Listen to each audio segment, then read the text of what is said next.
So we're here today with Tina, and we're going to do a really basic exercise called YTAs, which is a great exercise for postural improvement. As the name of the exercise implies, there's three components to it. There's the Y, the T, and the A, which describes the position that the arms are going to be in throughout the exercise. So I'm going to step aside and have Tina show us the most basic choreography. So bringing the arms up into the Y position, down into the T, and down into the A, and up to your Y, T, A, and a couple more.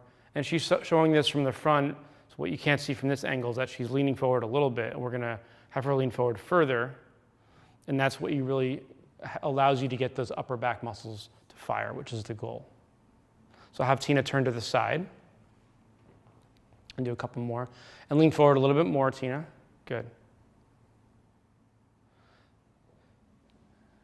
So as Tina's doing this, every time she brings her arm forward, go ahead, these muscles, these thoracic muscles, the rhomboids, the lower traps, the thoracic erector spinae muscles engage. And so you're conditioning these muscles to help keep the body upright. Make sure that your lower back is not overarched. Show with your lower back arch it. Right? We want to avoid that. To draw this in. Good. Excellent. Making sure to relax the shoulders and neck and breathe. This is great for getting all these really important postural and scapular stabilization muscles to fire together. Anyone who has neck, shoulder issues, a lot of times these muscles will be underactive as part of the overall picture.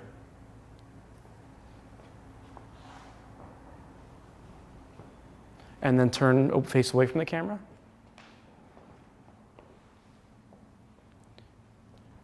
And you can really see some of these muscles here actually working. The lower traps kind of go from this position into the scapula, and they help keep the scapula aligned properly when the arms go over your head. And then you have the thoracic muscles, which keep you upright. So this is one of those really basic exercises that is really helpful for postural awareness and conditioning the muscles that we need to help keep us upright to do their jobs better. So one way to make this a little bit more full body and dynamic is to stick one leg forward, bring the other leg back. Good. Push your weight through your front heel, squeeze the glute, and let's do a couple more. Excellent. And this loads the front leg, so you have a little bit of glute activation happening. It also just puts you in a little less stable position because you're primarily on one leg, which replicates a little bit more what we do in daily life, right? We're not always on 2 feet in this position, but we're constantly transitioning from one foot to the next, whether it's going upstairs or lifting something over our head or walking, anything. So this becomes a little bit more functional, and it allows you to begin to strengthen some of the ankle, knee, glute muscles, and integrate the entire body in together. So another variation that you can do is, I'm going to give you the Airex pad here. Bring both feet onto the Airex pad. And try it again. And so the Airex pad adds a little bit of element of instability.